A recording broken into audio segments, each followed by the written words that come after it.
Hey, Pastor Scott here with the Daily Word. We're looking today at Hebrews chapter 10, and the author gives us this call to persevere, but the reason is because we have a living hope in Jesus. And he says this in Hebrews 10, starting in verse 20. He said, by his death, Jesus opened a new and life-giving way for us to live.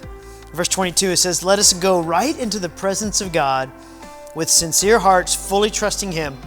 For our guilty consciences have been sprinkled with Christ's blood to make us clean, and our bodies have been washed with pure water.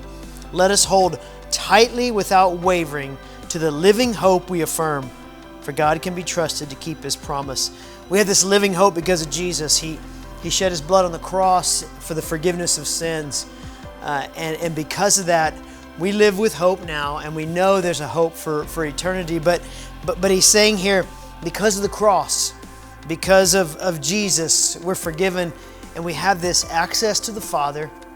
He's holy and He's just, so He can't be around sin. So He made a way where there was no way for us to be able to walk right into His presence because of the cross, because of Jesus dying in our place.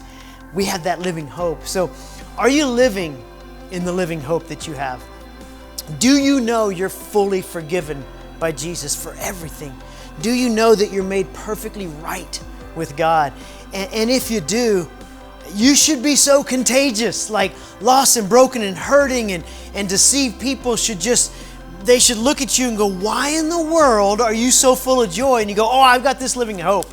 I have a personal relationship with the Creator God because Jesus stepped in front of the firing squad that I deserved, and He took my punishment at the cross, and He shed His blood for the forgiveness of sins, and now I can walk right into the presence of God all the time. So live in that living hope.